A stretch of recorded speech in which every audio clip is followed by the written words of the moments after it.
हमारे सामने आप देख सकते हैं यहाँ दो चीज़ें लिखी हुई हैं।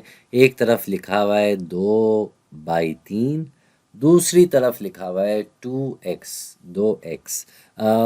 आप सोच रहे होंगे या हो सकता है आपके दिमाग में अब तक ये ख्याल आ गया हो कि भाई ये हमने x ही को क्यों हमेशा अलजबरा में यूज़ किया, इसकी शक्ल तो वैसे ही ये ज़र्ब के निशान से बहुत मिलती है, तो कहीं ऐसा ना हो कि हम उलझ जाएं। बिल्कुल ऐसा है। ऐसा बिल्कुल हर किसी के दिमाग में ख्याल आता है। जब मैं पढ़ रहा था अलजबरा पहली मर्तबा, तो मेरे दिमाग में भी ये ख्याल आता था कि भाई ये थोड़ी मुश्किल होती है लिखते हुए, बड़ा मसला होता है। अगर हमें कभी एक्स को ज़र्ब देना पड़ जाए तो हम क्या करेंगे। भाई साफ सी बात है, इसीलिए तो हमने ज़र्ब करने के तरीके को अलग अलग तरीके से अलजबरा में लिखना सीखा है। अम, ये इस बात में कोई शक नहीं कि इन दोनों की शक्ल आपस में बहुत मिलती है। इसीलिए अगर हमें मिसाल के तौर पे 2 × x यानी कि 2 को x से अगर ज़र्ब करना हो, तो उसको हम इस तरह लिखने के बजाय हम इसको ऐसे लिखते हैं। ये दरअसल 2 जो है वो x से ज़र्ब हो रहा है। और इसको लिखने के और भी तरीके हैं। इसको हम ऐसे भी लिख सकते हैं। ये थोड़ा सा हमने नुक्ता लगा दिया और ये x। अब आप कहेंगे कि भाई इस ये तो अब लग रहा है कि आशारिया लगा दिया हमने यहाँ पे, लेकिन ऐसा नहीं है। ये आशारिया नहीं है क्योंकि ये ऊपर हमने नुक्ता लगाया, हमने नीचे ऐसे नुक्ता नहीं लगाया। तो ये भी एक तरीका, अगर आपको इस तरीके से इख्तिलाफ है तो आप इसको ऐसे भी लिख सकते हैं, कोसेन भी लगा सकते हैं। ये भी एक तरीका है ज़र्ब दिखाने का। और सबसे आसान तरीका क्या है, बस दोनों को साथ लिख दें। दोनों को ऐसे साथ लिखने का मतलब ये है कि ये 2 और ये x आपस में ज़र्ब हो गए, ज़र्ब हो के ये साथ जुड़ गए। तो ये भी तरीका सही है, ये भी तरीका सही है, ये भी तरीका सही है। मैं ये नहीं कह रहा कि ये तरीका गलत है, ये भी ठीक है। लेकिन इसमें आप उलझ सकते हैं कि भाई x क्या है और ज़र्ब का निशान क्या है। तो ये कन्फ्यूजन, ये उलझन ना हो, इसीलिए हमने ये मुख्तलिफ़ तरीके इख्तियार किए हैं, बताए हैं, जिससे हम बता सकते हैं कि भाई ये ज़र्ब का काम हो रहा है।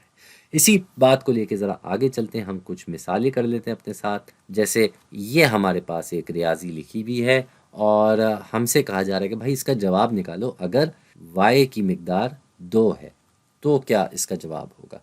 कोई मसला नहीं है, हम y की जगह 2 लिख देंगे। तो अब y की जगह 2 कैसे लिखें हम इसको आम तौर पे ये कोसेन लगा के ऐसे लिख देते हैं। तो इस कोसेन में अब हम y की मिक़दार डाल देंगे जो कि 2 है, तो हम यहाँ 2 लिख देंगे और इस कोसेन को लगा देंगे।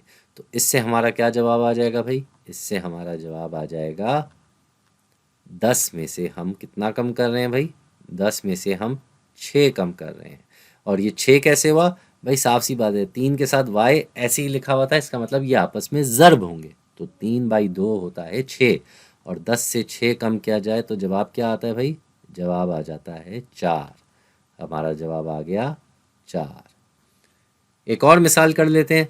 हमारे पास ये एक रियाजी है, 7x - 4 यानी कि 7x में से 4 घटाया जा रहा है।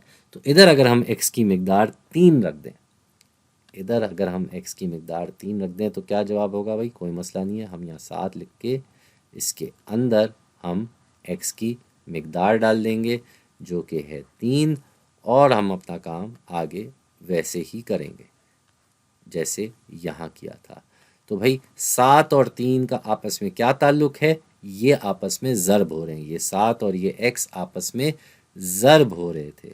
तो ये हो जाएगा भाई 21, और 21 से हमने 4 नंबर घटाना है और इससे हमारा जवाब आ जाएगा 17। यहाँ हमारा जवाब आ गया 17। तो उम्मीद है आपको ये अगर कभी ज़िंदगी में उलझन रही हो कि ये x क्यों हर जगह आ जाता है भाई, इसकी क्या ऐसा, इसका क्या पव्वा है, इसकी कोई पर्ची लगी हुई है कि ये हर जगह आ जाता है।